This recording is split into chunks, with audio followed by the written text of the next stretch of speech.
कांग्रेस में आप ये देखिए कि एक तरफ गुजरात में चुनाव है, दूसरी तरफ कांग्रेस में राहुल गांधी आते हैं, एक दिन प्रचार करते हैं और उसके बाद वापस चले जाते हैं। प्रचार के नाम पर तो औपचारिकताएं आप कर रहे हैं।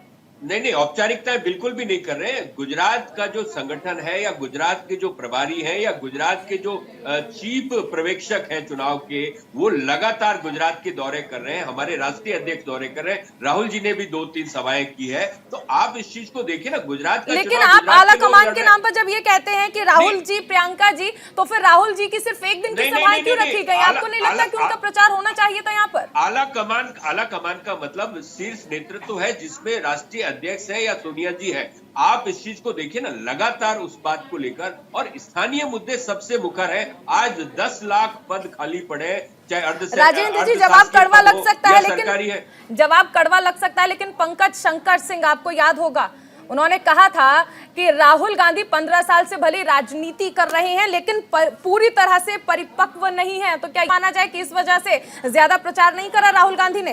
ये जो तर्क है ना कि गुजरात में अगर 10% है तो हमने दिल्ली में तो 5 ही किया है, ये कैसे आप जस्टिफाई कर सकते हैं कि अगर सामने वाले ने 10 गुना किए तो हमने तो 5 ही किए, तो क्या बराबरी करेंगे इस चीज में? और आप जब जिक्र कर रहे हैं, अगर आप दिल्ली का जिक्र कर रहे हैं, आप गुजरात से कंपैरिजन कर रहे हैं, तो आप जो गुजरात में रेवड़ी कल्चर की बात कर रहे हैं, वो तो मामला सुप्रीम कोर्ट में है और माननीय कोर्ट ने भी इस चीज को कहा है कि इस चीज को रोकना जरूरी है, वरना देश की अर्थव्यवस्था खराब हो जाएगी। देश की अर्थव्यवस्था खराब हो जाएगी, माननीय सुप्रीम कोर्ट कह चुके हैं पहले ही। और जो आप बात कर रहे हैं मॉडल की, जो आप कह रहे हैं कि आप फ्री में दे रहे हैं, फ्री में देने वाली बात की, बादशिया जी, फ्री में देने वाली बात पर भी आपका एक तर्क है। आपको याद होगा पंजाब में सरकार बनने से पहले कहा था अरविंद केजरीवाल जी ने कि हमारे पास पूरा रोड मैप तैयार है। उसके बाद सरकार बनने के बाद क्या हुआ? भगवंत मान जी जाते हैं प्रधानमंत्री नरेंद्र मोदी के पास और कहते हैं कि देखिए ये हमारा मॉडल है, ये हमारा मॉडल है, हमें पैसा चाहिए। बाकी आप बताइए, पैसा मांगने गए थे ना, जो टैक्स रेवेन्यू उसका कितना पैसा जीएसटी कलेक्शन का बाकी है, बताइए, वो लेने जाते हैं। घोषणाएं करने से कुछ नहीं होता है, सेंट्रल गवर्नमेंट पूरे राज्य का बेड़ा गर्क कर देते हैं इस तरह।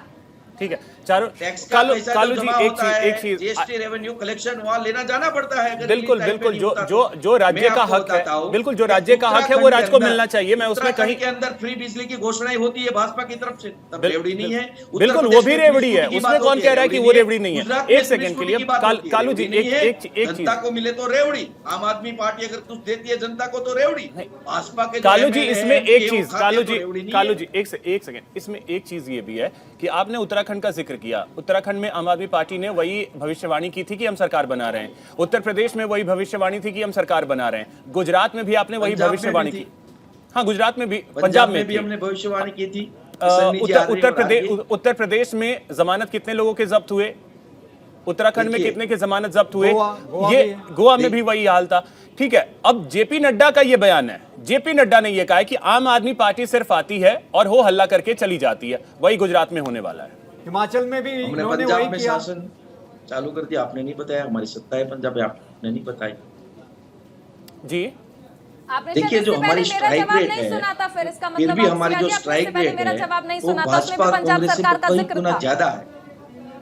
चलिए हम आज की बात करते हैं, क्योंकि गुजरात में इलेक्शन हो रहा है। अभी गोपाल इटालिया जी ने ट्वीट किया था और सीधे चुनाव आयोग पर सवाल खड़ा कर दिया था। उन्होंने कहा था कि कतार गांव में जानबूझकर वोटिंग स्लो कराई जा रही है और इसमें चुनाव आयुक्त पर सवाल उठाया और कहा किस तरह से भाजपाई गुंडों के दबाव में ही काम कर रहा है, तो फिर चुनाव क्यों करवाते हैं? अभी इलेक्शन जो है, माफ जी का मतलब मतदान जो है वो शुरू हुआ है। 2 से 3 घंटे में आपने चुनाव आयोग पर सवाल उठा दिया। ये क्या, ये आप शुरुआत में ही हताश हो गए या फिर क्या है? अभी तो वोटिंग भी पूरी नहीं हुई है। क्या आपका क्या तर्क था इस पर?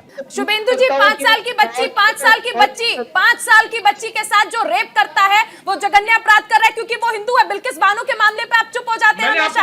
आप ये बोल देते हैं कि मैं दिल्ली का प्रवक्ता हूं, मैं गुजरात के विषय पर बात नहीं करूंगा, जबकि उस वक्त भी मैंने आपको ये बात नहीं बोली कि हम गुजरात के चुनाव पर ही यहाँ पर चर्चा करने के लिए बैठे हैं। मैं दिल्ली के चुनाव पे बात कर रहा हूँ और दिल्ली के विषय के ऊपर बात कर रहा हूँ। आपको ये बड़ा अच्छा लग रहा है क्या कि सत्येंद्र जैन 5 साल की, देखिए ना, तो मुझे सत्येंद्र जैन का एक रेपिस्ट से मसाज कराना अच्छा लगा, ना मुझे ये अच्छा लगा कि आपने बिल्किस बानो के जो दोषी थे उन्हें रिहा करवा दिया राज्य सरकार से कहते। मुझे ये भी अच्छा नहीं लगा और मुझे ये भी नहीं अच्छा लगा कि वहां पर विधायक जाते हैं, उन्हें फूल मालाओं से उनका स्वागत करते हैं। और मुझे ये भी नहीं अच्छा लगा कि वो सिर्फ बिल्किस बानो मुस्लिम थी इसलिए उसके रेपिस्ट को छोड़ा गया। आप मानिए इस बात को, क्योंकि आपको हिंदुत्व का कार्ड लेकर चलना था। चुनाव से पहले आपको दिखाना था कि आप हिंदू हितैषी हैं। नहीं, अंकिता जी और चारू जी, मैंने अपने वक्तव्य में कहा कि मैं इस तरीके से किसी भी लोगों को छोड़ा गया उसके फेवर में नहीं हूं, और कोई भी धर्म का क्यों ना हो उसके फेवर में नहीं है। मैंने अपने स्टेटमेंट में कहा,